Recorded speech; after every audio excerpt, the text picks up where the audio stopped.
Do it. Hi, everyone. Welcome to the next evening in the Ethics of Digital Literacy webinar series. I am super excited to have Rami Kalir and Joe Dillon here, and I am going to turn this session over to them. Gentlemen, please introduce yourselves as you would like to be known here. Wonderful. Again, good evening, everybody. My name is Rami Kalir. Please call me Rami. I'll introduce myself more in just a bit. And my name is Joe Dillon, and you can certainly call me Joe, and I'm happy to be here. Awesome. I guess we're going to just take it away. So it's lovely to see so many people. This is really exciting. Our thanks to Kristen for inviting us in. I'm going to share my screen and take us into a presentation. This is going to be an interactive session. Joe and I are going to be constantly interrupting each other and finishing one another's sentences. And we also hope that you feel comfortable jumping in, interrupting us, and also, as you'll see, participating in a few interactive activities. So I'm going to go ahead and share my screen, which should bring you over to seeing this. You should see my desktop. Can I just get a few thumbs up from people if you can see my desktop? Excellent. Okay, fantastic. And you should also have access to this slide deck through the virtual sessions organizer that Kristen put together. This was really helpful. I actually went in here and looked at prior presentations as we prepared our notes today. And so you should have access to this link. And I'm going to kind of keep it in not presenter mode because I might be jumping around between a few things, but you all, if you have access, can move through the slides in a variety of ways. So the first thing that we thought we would do is introduce ourselves. Again, my name is Rami Kalir, and day to day I am a professor of learning design and technology at the University of Colorado in Denver. And I'm also a co-founder and facilitator of a project that we'll be discussing this evening called Marginal Syllabus. You can also click on my name, and that will take you to my Twitter handle. I won't be tweeting live during tonight's session, but if you do tag me, I'll jump back in later this evening and reply to folks.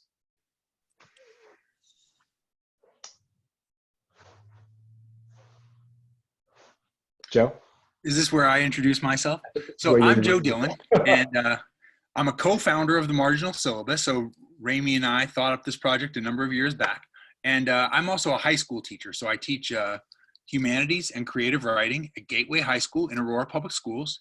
And I'm an instructional coach, and I'm affiliated with the Denver Writing Project, which is how I've gotten involved in any number of online networked professional learning experiments. And this is one of the most recent and most interesting to me. Awesome. Joe, thanks so much. I am going to go into full screen mode and just minimize a few things.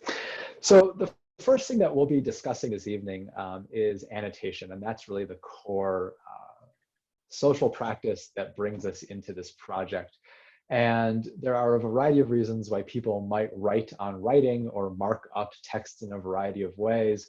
And an inspiration for our work, and somebody who you might be familiar with or not as educators or as pre-service teachers, is Mortimer J. Adler, who was a quite famous American philosopher and educator decades and decades ago, and who wrote a lovely little article in the 1940s in which he argued that marking up a book is not an act of mutilation, but of love. And that's where we come from in regards to the project that we'll be discussing this evening, is how we can mark up things that we read and do so in ways that are not only loving, but also provocative and challenging and inspiring, and that can support our professional learning.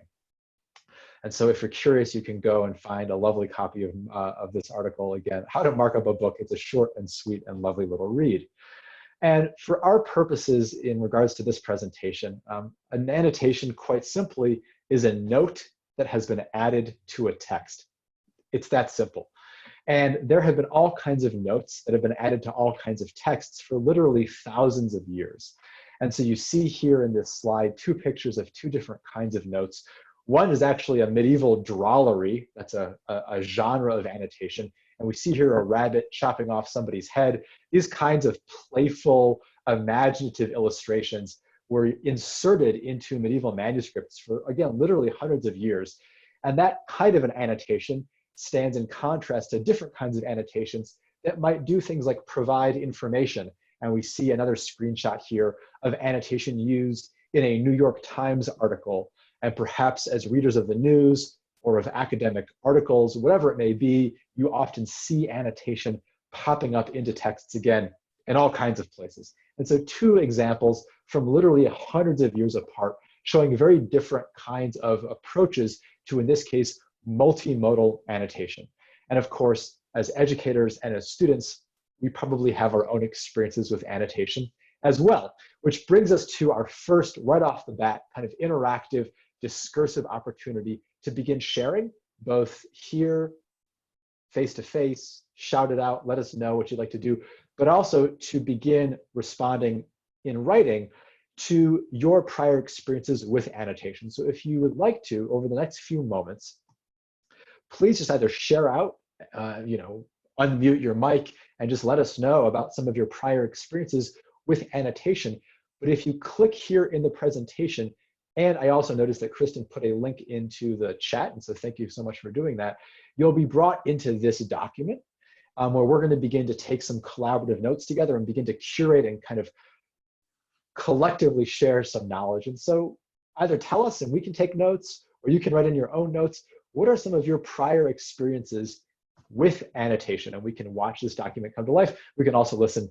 People, take it away. Tell us who you are and tell us what your prior experiences are. I can talk. My name is Julia. And so most of my experience with annotation growing up was just like very strictly academic, like teachers being like, yes, you must write in the margins and write about certain things and being very structured. And then I'm actually here for theater education and I have my degree in theater. So a lot of my experience with annotating became then from a academic theater perspective in terms of like, where are the important moments in the play and different types of reading for like dramaturgy, for history, being like, what moments are most important to that? And so that's what I did. Oh, Julia, thank you so much. I kind of started to take a few notes while you were speaking, but I see that other people are now just jumping into the text, which is lovely.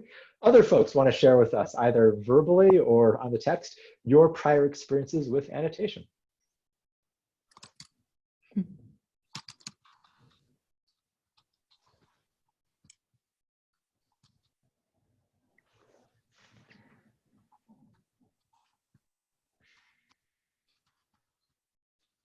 I know for me, hi, I'm a secondary social studies teacher for freshmen and juniors, and I am usually, my experience as a teacher with annotation is telling them what to look for, underlining and highlighting, and if you react to it, like have a reaction to it and write it down. If you're like confused, draw a question mark, things like that, especially for the freshmen that they see, old English and they might be kind of, they might just throw it away because they don't understand it and then they don't care to like look more into it.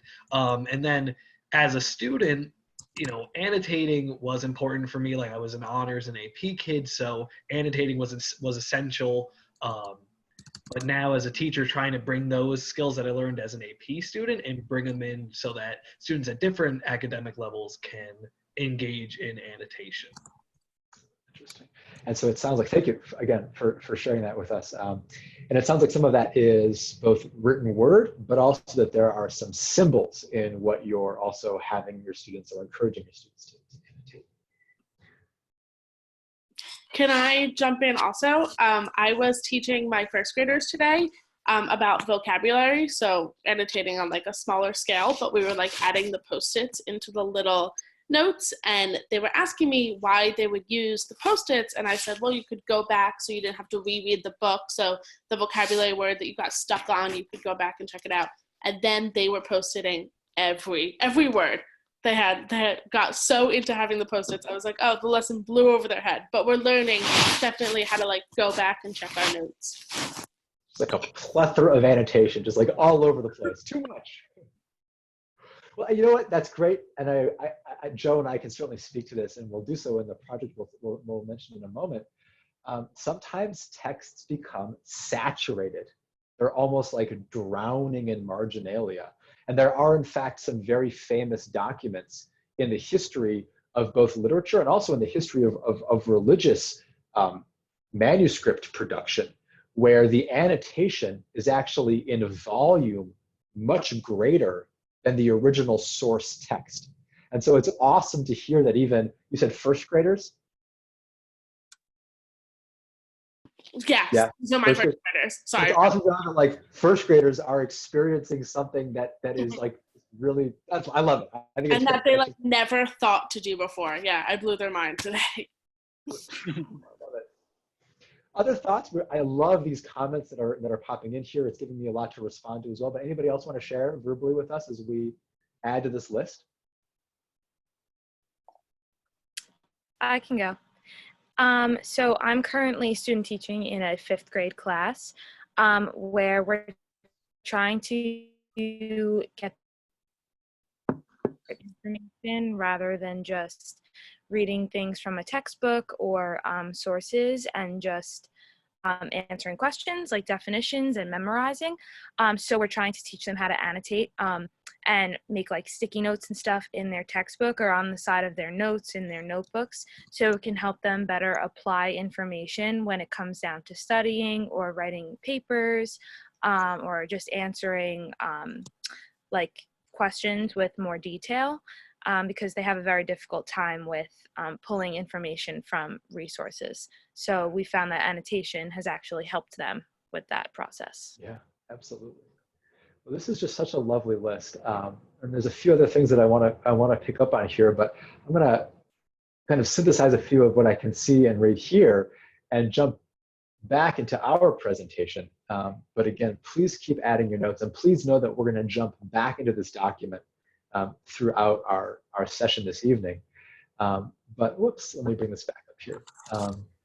As we jump back into the presentation here, I want to synthesize some of what I've heard and suggest that there are some key purposes that Joe and I have found to be particularly useful in our work as educators and in the project, again, that we'll talk about in just a moment called Marginal Syllabus. But why annotate? And you've begun to address a number of those potentials and possibilities already. As we just heard, annotation can provide information. Annotation is also a way of sharing commentary. And as we'll see in just a moment, annotation can spark conversation among multiple people. In other words, annotation is not only something that I do in response to what I read, but it can also be social amongst a group.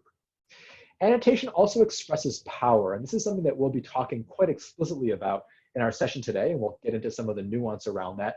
And of course, given that we're all educators, it's important to note that annotation aids learning. And so again, these are some of the core purposes for why we think it's important to annotate. And Joe and I also approach this work, and maybe Joe, this would be a great point to have you jump in here and add your perspective on this from a few perspectives. And one is that annotation is not just a kind of technical thing that one does. And that's of course captured in this kind of pithy annotation atop this newspaper here. But annotation is also really evidence of what we might describe as connected learning. And it can connect people and texts and ideas in a variety of ways. Joe, do you want to expand on that a little bit? Sure. I think I'll get to the point about connected learning. I think one of the things that probably we're seeing in that Google Doc is just the idea that, like, as a teacher of reading and literacy, I think about how some of these processes we teach, writing, reading, can be invisible to, youth, right? And so the more we can make these potentially invisible processes visible, those are teaching aids, right? So that's one of the many reasons why annotation might help learning. And so when we think about like making our thoughts visible or making our meaning making visible in connected learning, I think first of all, we can surface like how our interests maybe impact how we respond to texts. We also can foster relationships with other people who share our interests or have questions about our interests. And also sometimes in the social activity of annotation affords all kinds of opportunities. And I think that's one of the reasons Ramy and I are so, kind of really curious about the things that happen in the marginal syllabus, is that there's all kinds of little opportunities, big and small, that show up sometimes in the margins for people to connect, for people to build on each other's learning, or even just to, sort of like crowdsource ideas. Yeah, that's awesome. Another really fun perspective on why it might be useful to annotate comes from our dear friend and colleague, Michelle King. Michelle King is an educator who for decades has been just doing really innovative work in Pittsburgh. She also works with the Western Pennsylvania Writing Project. Again, if you click on her name, it'll take you to her Twitter handle. She's very active on social media. And we've been working very closely with her in the context of the marginal syllabus for a while now. And just this past summer, Michelle created a really lovely resource for us that's called Why Annotate. And if you go into our presentation, all of these little images here, I just kind of chopped up her infographic in some really cool ways. But if you click on any of these pictures, they're going to bring up this really awesome infographic that Michelle created for us about why we might want to annotate, particularly why we want to annotate in educational contexts. And so if you're looking for, from another educator's perspective, why marking up a text, as Michelle says, is an act of love as well, is a really cool resource. And so I highly recommend, Joel and I would highly recommend that, again, you also check that out. So having said that, having kind of given some broad background on annotation, some of the purposes for annotation and your previous experiences with annotation, we're going to jump into a project that Joe and I have been facilitating with people like Michelle and maybe people like you. Some of you have maybe even participated or at least heard of this since 2016, that has sparked and sustained public conversation about educational equity and educational equity topics through collaborative technologies and through collaborative partnerships. And the project is called Marginal Syllabus, and we're going to talk very explicitly about why our project has that name and what our project does. But before we dig into those details, I always want to point out that this is not a random image of some random group of educators that happen to be sitting around a table with a bunch of computers and paper and pens. These are actually my colleagues from a few years ago. If you look carefully, you'll actually notice that I'm in the background of this photograph. And so I know that sometimes when people give academic or educational presentations, they just kind of grab pictures off the internet because, hey, here are some people collaborating. Well, in this case, that's not the case. Those are actually my friends and colleagues. So I just want to always mention that as we get into using this image, as it evokes what this project really does. It gets groups of people who care about educational equity topics to come together, to have conversations together, and to make meaning together, as Joe was just mentioning, through their use of social annotation. So a few quick resources for people who might want to learn more about the project. We have a project website that has all kinds of resources and information that we can mention. That's Marginal Syllabus. That's a .us, so it's a kind of funky little website URL there, but that'll take you to our homepage. And then, of course, you can follow all kinds of information about the project using our hashtag on Twitter, following Marginal Syllabus. So for those of us who are a little bit more academically inclined, who want to maybe learn a little bit about what other people have said about our work, we have a dear friend and colleague who have done quite a bit of work in kind of open learning and equity-oriented learning, and they've discussed how the Marginal Syllabus essentially advocates for non-traditional approaches to online collaborative reading of texts and promotes transformative learning. And that was written by our dear colleagues Maha Bali and also Autumn Keynes. And you can, again, click on their names and it will take you to the article that's about kind of educators learning in equity-oriented open ways, and they talk specifically about our project. And if you're looking for, again, another perspective on our work, some of you may be familiar with Nicole Mira. I noticed when I was reviewing your prior presentations that her name came up and her scholarship came up. She's one of the contributors to the book that is organized around the ethics of digital literacy. She's also been involved with the Marginal Syllabus and has been a dear friend and colleague for quite a few years now. And she once reflected upon her experience participating as an author in this project and talked about this effort as really a different paradigm for how people can conduct and consume, and again, respond to research. And again, you can click on her name and go and visit the article that she writes about and discusses her participation in the marginal syllabus. So having, again, said that there's a little bit of, different perspectives on our work, let me start here. Joe, you want to talk a little bit about this idea of kind of engaging with marginal perspectives and why we use the term marginal in this way? Certainly. So we really think about marginality kind of three ways, right? One is just in the very literal sense that the place we're doing our social annotation is in the margins of online texts, primarily through the use of the technology tool Hypothesis, right? So that's one of the ways we think about marginality.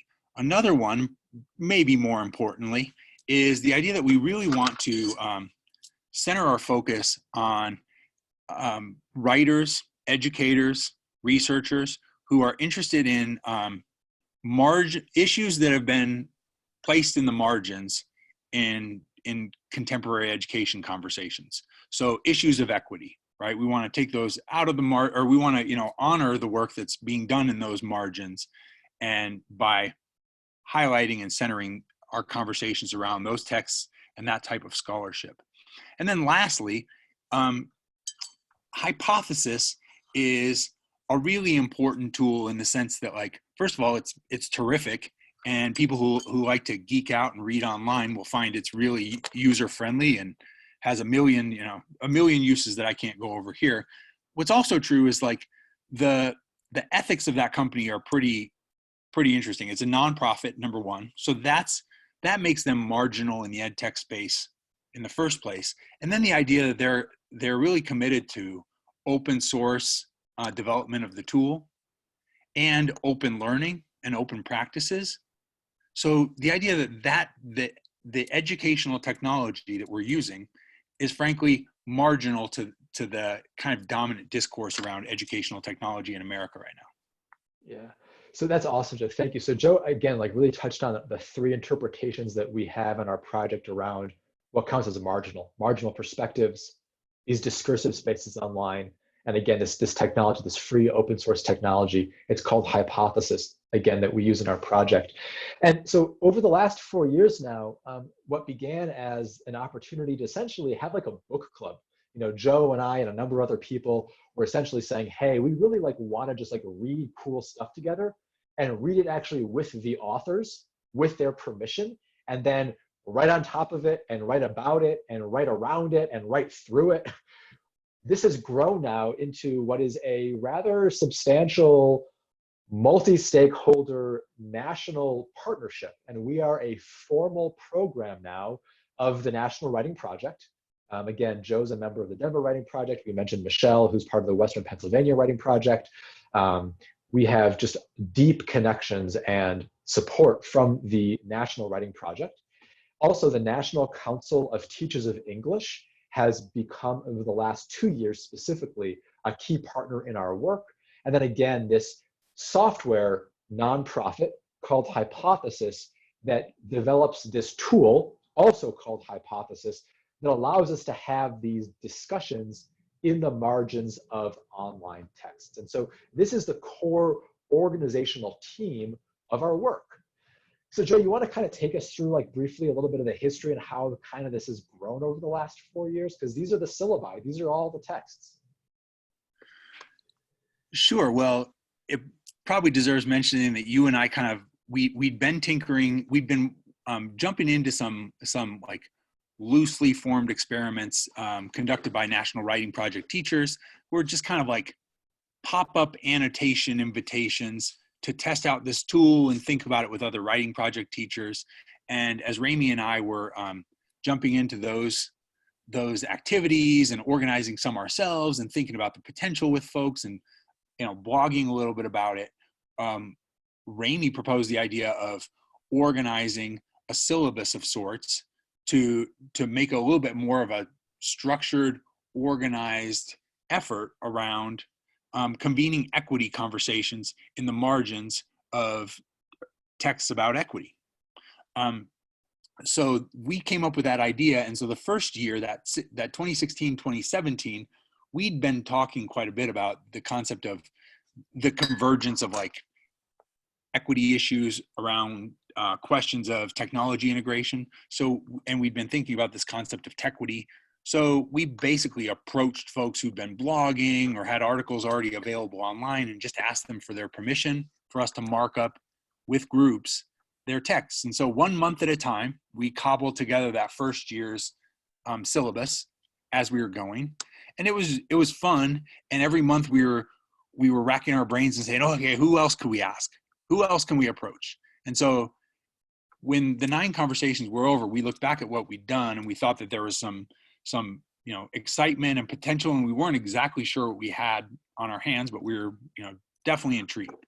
So that's when we started to partner. I think we talked to the National Writing Project at that point, some of whom had been participating in our first syllabus. And so we organized around some publications that the National Writing Project had helped promote and publish around the teaching of civics and how that was changing. And so that second syllabus was Writing Our Civic Futures. And it also got us thinking about how organizational partnerships beyond the really positive support of the tool hypothesis might impact this project and create an opportunity for networked learning. So that was year 2, partnering with the National Writing Project. And then from there, we approached the National Council for Teachers of English, and they were gracious enough to help us plan a syllabus for that third year that we called LEARN, which is, Literacy, Equity, and Remarkable Notes was our acronym. Ramey's the one who comes up with all these awesome acronyms, by the way. So that was in partnership with NCTE, NWP, and then Hypothesis. And again, the focus was primarily literacy instruction, but again, issues of equity. And now, and then the summer of 2019 was an experiment conducted by Kira Baker Doyle. I think I have that right. And she was she led a syllabus of 4 conversations about connected learning and teacher education, which brings us to this year. So that's a little bit of the background of where we've been. And I think what's important to note is that as these syllabi have come together, we've got different organizations and groups of people who are kind of answering these open invitations we're putting out to join us, and these organizations that are partnering with us in something of an emergent project. Yeah, that's awesome, Joe. I would just add that if you click on, I'm going to take us out of full screen mode for a moment here. If you click on any of these syllabi titles, these are all hyperlinks, and maybe some of you have already done this, into all of the various syllabi. And so you can actually visit. So for example, if I click on any of those, I could get taken to any of the various syllabi pages or any of the various readings that are linked into the project. And so again, you now have access to dozens and dozens of annotated articles that you might yourselves want to read and jump into, which, yeah, absolutely, Joe. It brings us to this year. Our latest syllabus, also in partnership with NCTE and the National Writing Project and Hypothesis.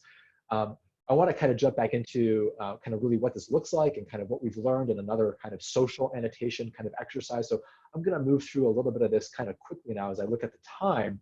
But I want to make a really key important point here, because Joe and I are now talking about social annotation that's happening online publicly among any interest-driven educators. And at this point, numbers into the near 400 educators who have participated publicly, who are now reading and writing about other people's writing. And so the question becomes, do we have consent to annotate their work? If you've written an article, can somebody just go and read it and then write all over it?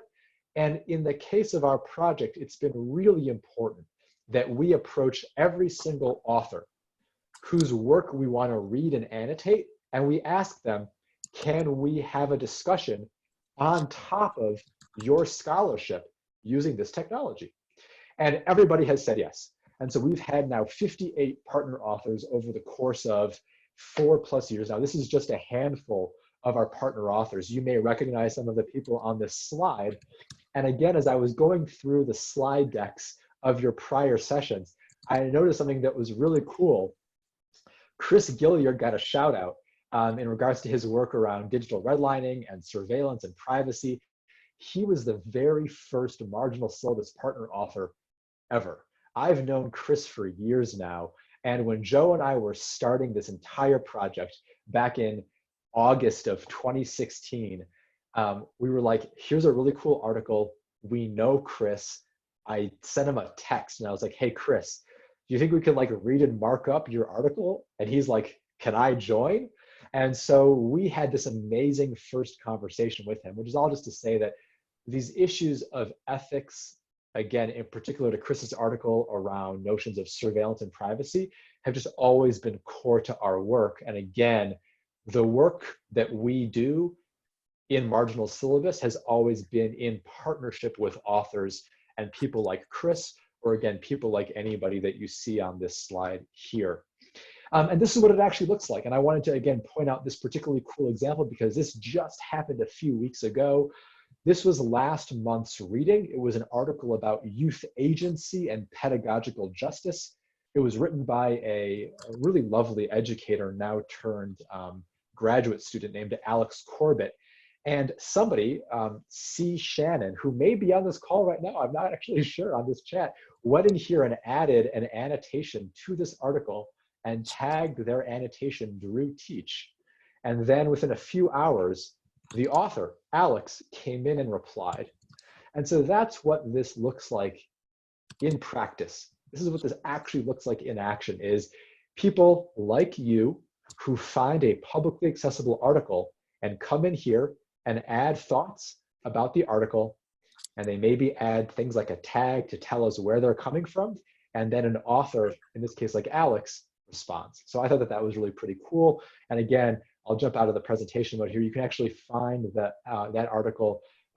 Again, here is the full syllabus from this year. There is some background about Alex and his piece, including a discussion that we had with him.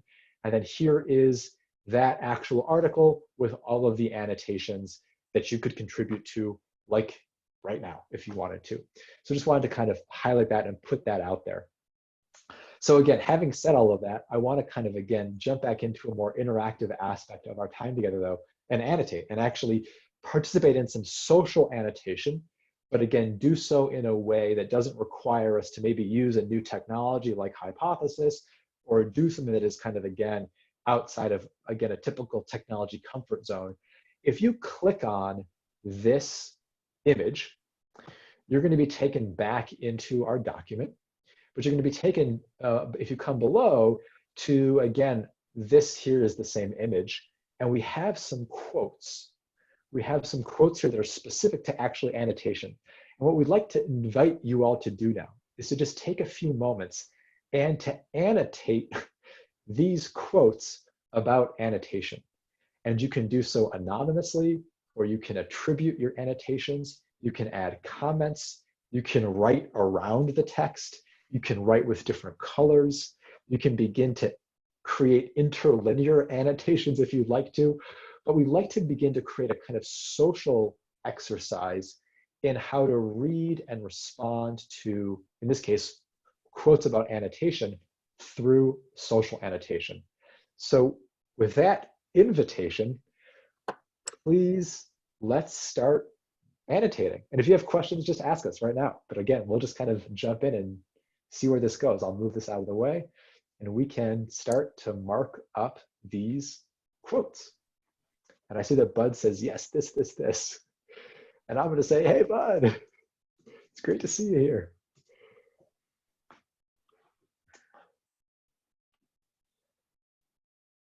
And folks are also welcome verbally if they just want to shout things out in the next few moments, to just do so by all means. This is kind of an open, free form, socially annotated conversation for the next few moments. By all means, folks, just kind of have at it.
So as people begin to add their comments, I'm going to just do a little bit of narration as I watch these comments come to life and I watch a lot of the comments appear here.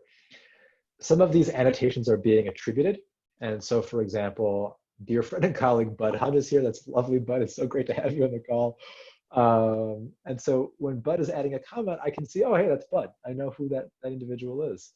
In other cases, people might be commenting and also writing in the text anonymously.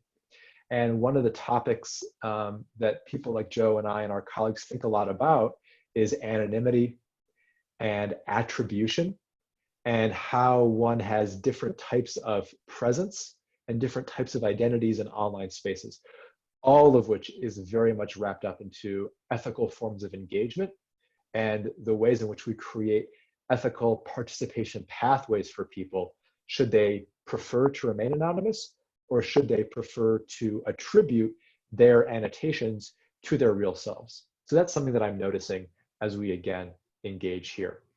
I also wanted to pick up on, so speaking of attribution, here's a comment from Sean who noted, I love this explanation. And the anchor text that Sean is referring to is again in this quote from Mortimer J. Adler, that the learner has to question himself and question the teacher. He even has to argue with the teacher once he understands what the teacher is saying. That's a pretty provocative statement for Mortimer Adler to make, 80 some odd years ago. And as much as I also, Sean, really love that explanation, for me, it really emphasizes the prevalence of power and the power dynamics that are always embedded in the ways in which we can read together and write together.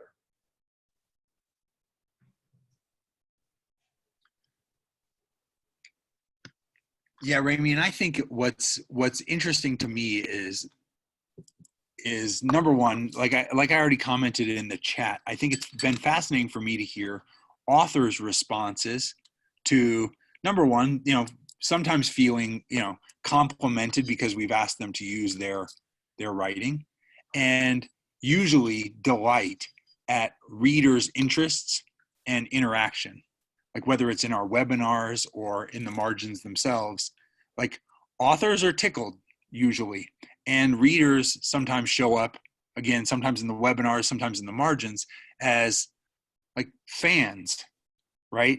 And so those interactions are really fascinating to me. Another thing that's fascinating though is that when the annotations themselves become comment threads, or when they start to have like video clips in them and stuff, it's pretty interesting to start asking, like, where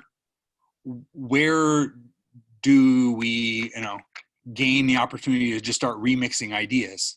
And when have we kind of made that text our own by layering things on top of it, because we've added to it so much that it's not the same anymore.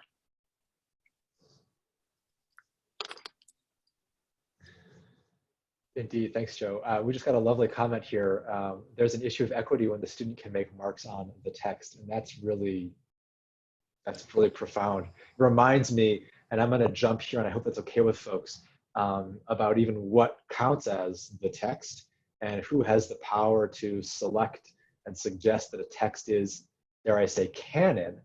It reminds me, this is again the current marginal syllabus, and in December, the text that we were reading and annotating was written by Mario Worlds and Cody Miller. And it was an article that looks at how to reimagine the literary canon through a racial justice lens. And it specifically picks up the book Miles Morales' Spider-Man to do so. This is our webinar that we had with both Mario and Cody. And again, here is the article that we again collectively read and socially annotated using the hypothesis technology. And so as that loads, I'll just jump back here to say that absolutely issues of equity not only concern students' abilities to mark up a text, but also do those texts reflect students' lives and their interests? Do they kind of reify white supremacy, which is a key argument that Mario and Cody are making in their article here? Or do they reflect, again, the lived experiences of all kinds of students who are in all kinds of schools today? And so if those kinds of topics interest you, again, you might want to consider looking at this particular marginal syllabus conversation, and again, all of the various annotations that we added to and discussed in regards to that topic. And so I'm reminded of that when I see this particular comment here about, again, issues of equity about, again, who gets to mark up a text and what kinds of texts even get to get marked up. So I'm keeping an eye on the clock. And so I want to just briefly, and again, I love these ideas. Again, you have access to this resource, so please, folks, keep just jumping in and chatting and talking and annotating even this Google document.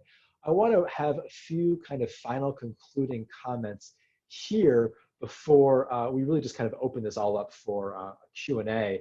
And so the last few points that I think that Joe and I want to make before we open it up for everyone is that we've been studying how educators learn when they do things like read texts together and make their thinking visible, have conversations through social annotation and what they talk about. And so Joe and I wrote an article, actually it was the book chapter, I should correct myself, that is in the Ethics of Digital Literacy book that I think many of you are already familiar with. That's the first link here. That links to the book's website. With our dear friend and colleague, Antero Garcia, we've also written about how we can enact critical literacies and critical forms of civic writing when educators participate in marginal syllabus conversations.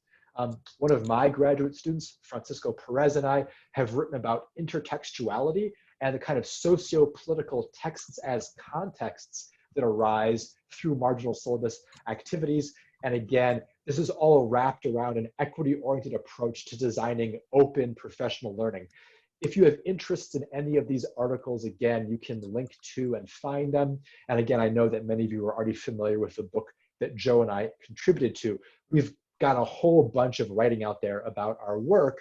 And then specifically for the work that Joe and I did together, we looked at an article that was specific to discriminatory media narratives and how an emphasis upon why Black Lives Matter can author counter narratives to these, again, very harmful media biases.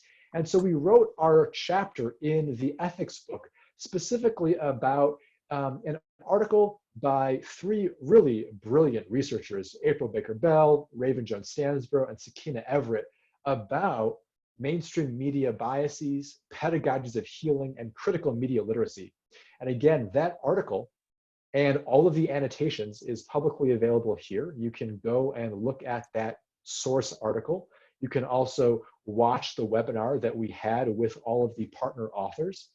And based upon our work with these partner authors and the annotations atop their article, Joe and I wrote the chapter, again, which is in the book about ethics and digital literacy. And we really tried to focus our analysis and our own sense-making around how we saw educators practicing critical media literacy, questioning notions of educator expertise, and also in this case, I just covered that up and I want to make sure I've got my talking points ready, and again, creating equitable learning spaces, which is important for us both in a digital and also physical sense. And so those are the three kind of key points that Joe and I discuss in our article.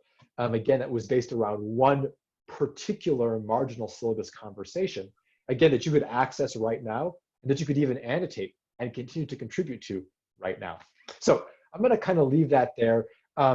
Joe and I wanted to wrap up, and I think we have about 10 minutes left, with these questions as entry points into your own curiosities, questions for us about the project, and whatever else might be on your mind about social annotation and the use of this particular practice to help educators engage with ethical and equity-oriented conversations. And so the floor is open.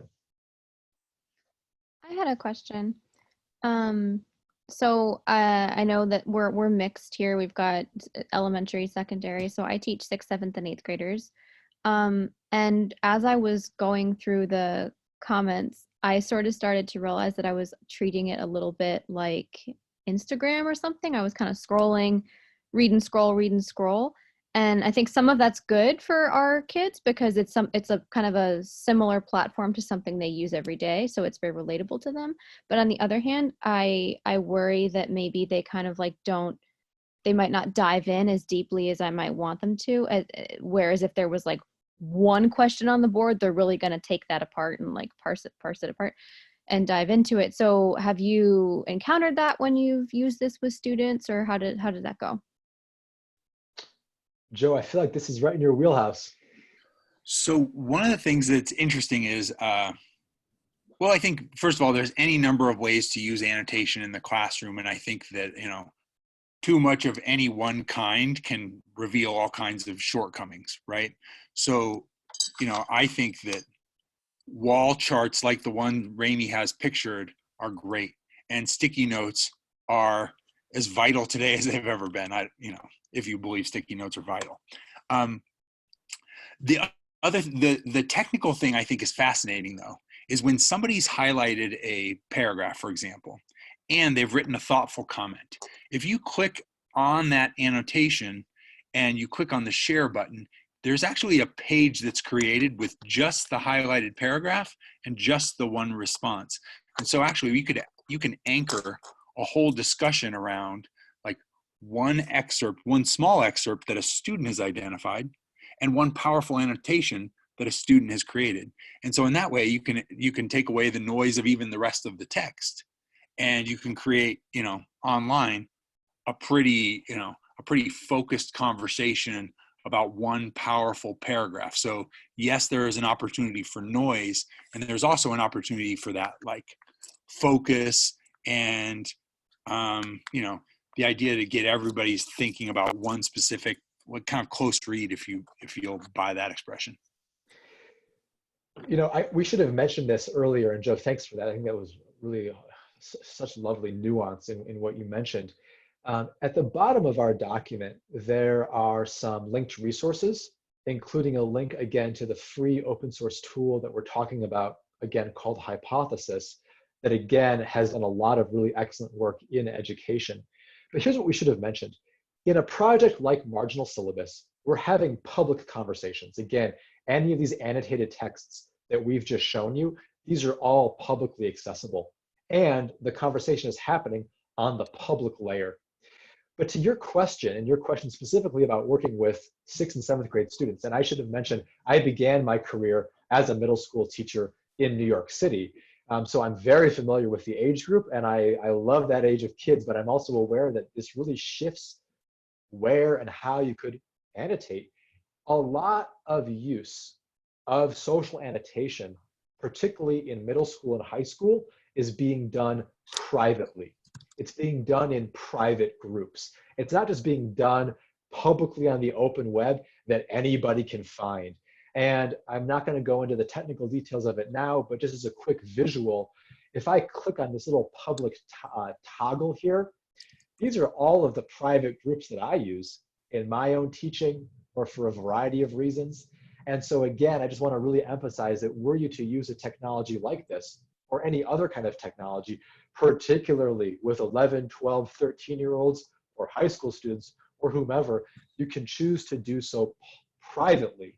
And again, links to the resources to make that actually happen, we've included those at the bottom of our document. And again, you can link out and find those on this kind of a web page.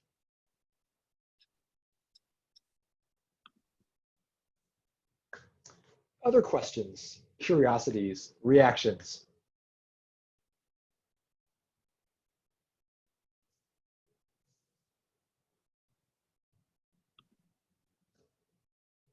Hi, I do have a question. So this tool, students at the middle school level, do they need to sign in using a Gmail account, and is it free?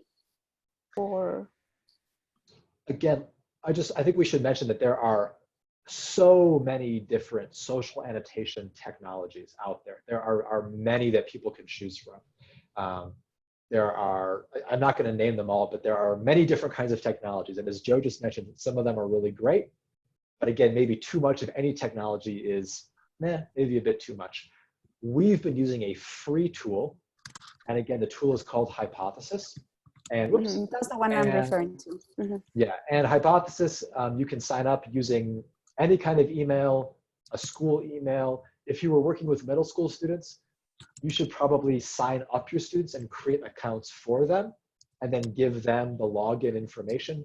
That just kind of cuts down on that barrier. I don't know, Joe, if you have any other kind of like easy kind of technical onboarding tips for people who might be using this for the first time. I think number one, I really encourage you to practice with it yourself, right? That was important to me, was to annotate a number of times and see how Hypothesis worked when I was reading for my own purposes. And once I gained comfort with it, I did start small with small groups. That's one. And I think that there's any number of ways to introduce this kind of slowly with a class. And, you know, because you could think about creating one class Hypothesis account, right? That maybe everybody's marking up a text using sticky notes and wall charts. And when the class has decided that they have like 2 or 3 or 10 really important notes that should go public, maybe a class's account publishes that semi-anonymously. That's just one of the ways off the top of my head, but I do think teachers tinkering is where we're going to arrive at some really strong practices. Great, thank you.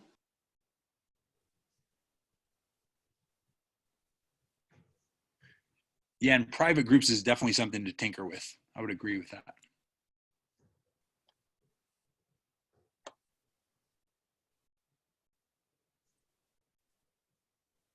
Are there any last questions? I'm thinking particularly from our elementary teachers, because those last few questions were for middle and high school and focused on the tool Hypothesis. But I know that bringing this back around to how we can start social annotation, Karina, I think it was you that had a great example at the beginning, but maybe what are some other ways, Joe and Rami, that you could see us starting this work with our younger students?